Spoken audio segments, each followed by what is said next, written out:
Welcome to Escape Files, the channel where we dive into the most dramatic, dangerous, and daring escapes in history. We cover legendary prison breaks, wartime escapes, and unbelievable true stories of those who risked everything for freedom.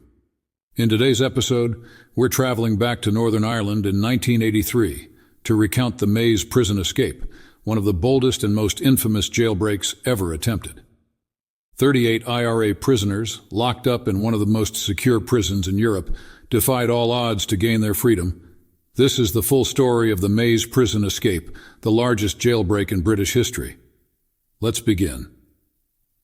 To fully understand the audacity of the Maze prison escape, we need to go back in time to the height of the Northern Ireland conflict, known as the Troubles. The Troubles, which spanned from the late 1960s to the 1998 Good Friday Agreement, was a violent, bloody, and deeply political conflict between Irish Republicans, primarily the Provisional Irish Republican Army, IRA, and the British government. At the heart of the conflict was a struggle over the constitutional status of Northern Ireland.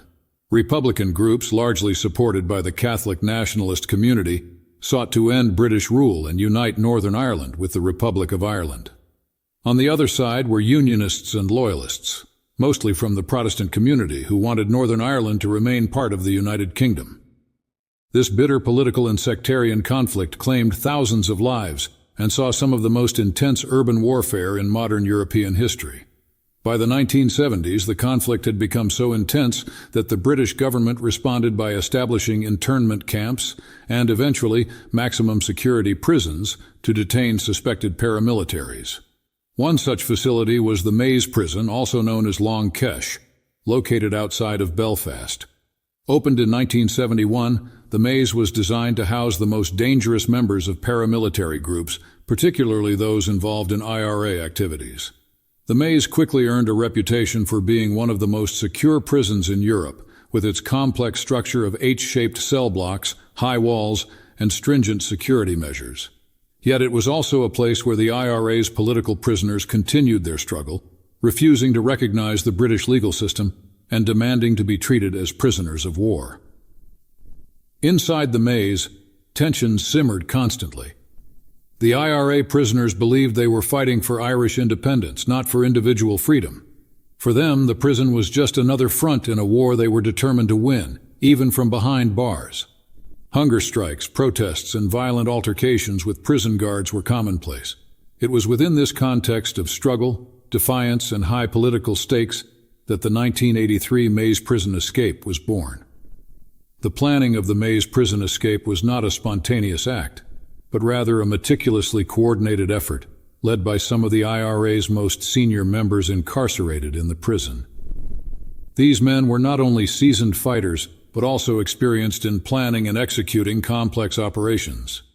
One of the primary leaders of the escape was Bobby Storey, a high-ranking member of the IRA who had been heavily involved in the Republican struggle for years. Storey was known for his intelligence, leadership skills, and unwavering dedication to the cause.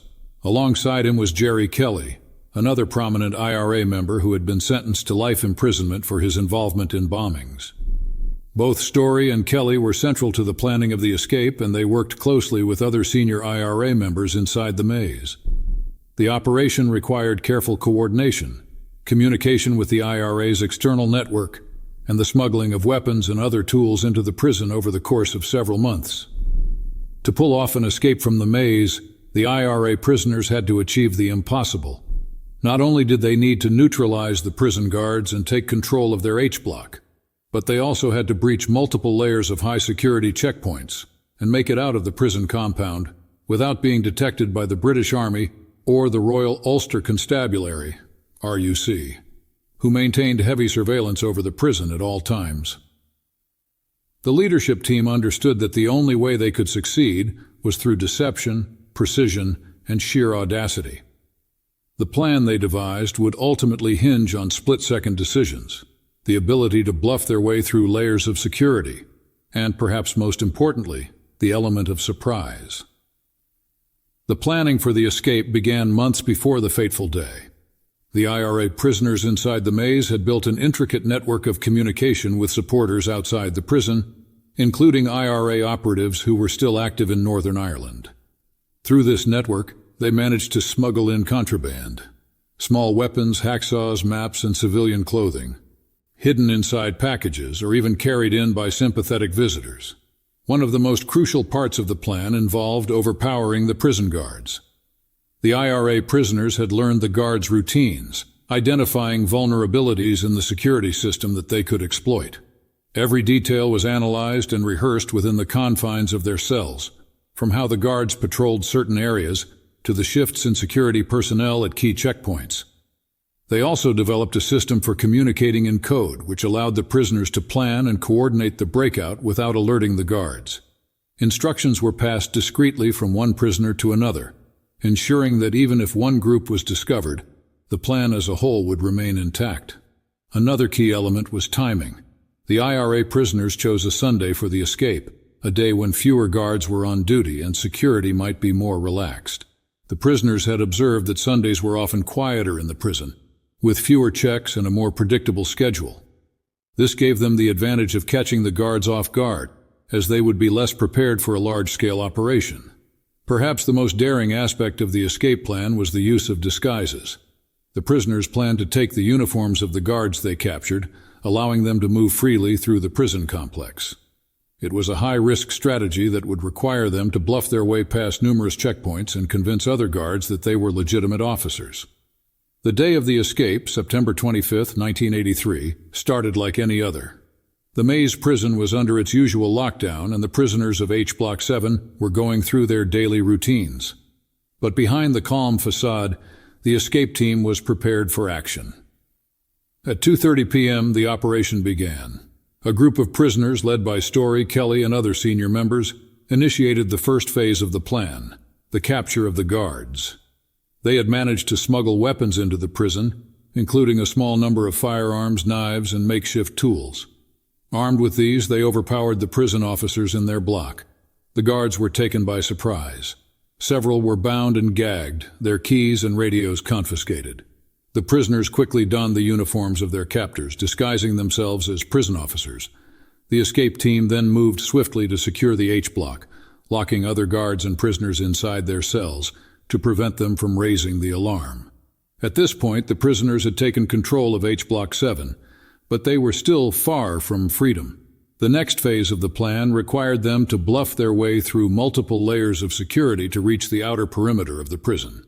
This was perhaps the most dangerous part of the escape, as it required them to interact with guards who were unaware of the takeover in H Block 7. Dressed in prison officer uniforms, a group of prisoners escorted a prison food delivery van towards the main gate. They pretended to be transferring prisoners or supplies, a common enough occurrence at the Maze. But as they approached the gate, tensions began to rise.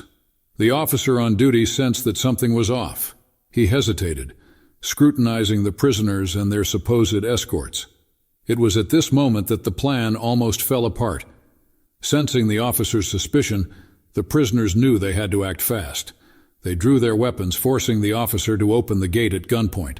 This action set off alarms across the prison, but by the time the alarm was raised, it was too late. The gates were open and the IRA prisoners were free to make their escape.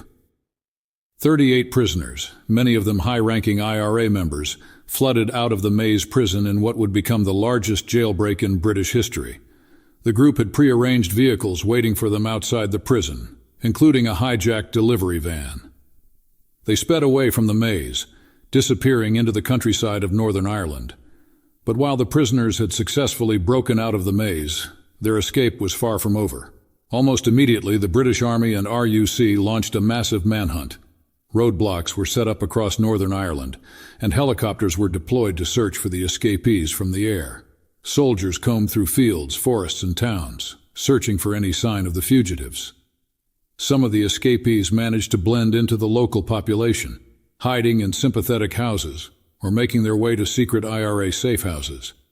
Others attempted to cross the border into the Republic of Ireland, where they hoped to evade British authorities. The IRA's network of supporters and sympathizers proved crucial during this time, providing the escapees with food, shelter, and false identification papers to help them evade capture. Within days, 19 of the 38 escapees had been recaptured by British forces. Some were found hiding in barns, fields, and safe houses, while others were stopped at Road B, locks, caught attempting to cross the border. However, the remaining prisoners managed to evade capture and disappeared into the underground network of IRA sympathizers. For the IRA, the escape was a major propaganda victory. The fact that 38 prisoners had broken out of one of the most secure prisons in Europe humiliated the British government. The escape demonstrated that the IRA could continue its struggle for Irish independence even from within prison walls.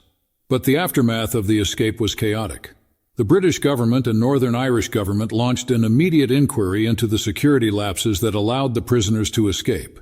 It became clear that there had been numerous failings, both in terms of the prison's internal security procedures and the broader intelligence operations that were supposed to prevent such a breakout. The Maze prison was heavily criticized, and its reputation as an impenetrable fortress was shattered. In the weeks following the escape, security was tightened dramatically at the Maze. Additional surveillance, more frequent searches, and a crackdown on communication between prisoners were introduced. The British government sought to prevent any further escapes, and tensions between the prison guards and the IRA inmates reached new heights.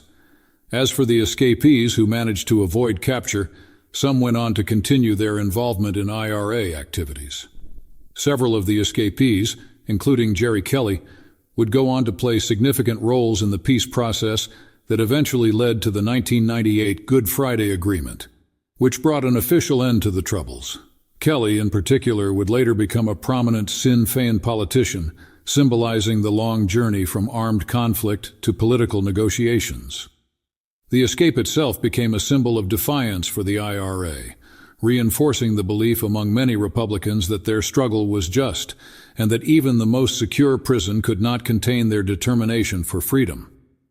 For the British government, the escape was a major embarrassment, highlighting the deep divisions and unrest that still plagued Northern Ireland.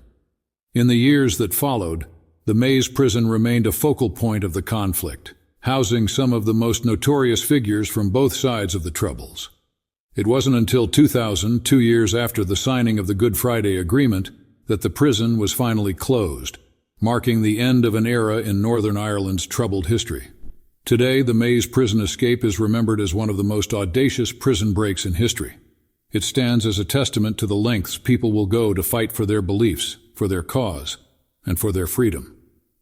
The escape has been the subject of books, documentaries, and even films, cementing its place in history as a moment of both political and human drama.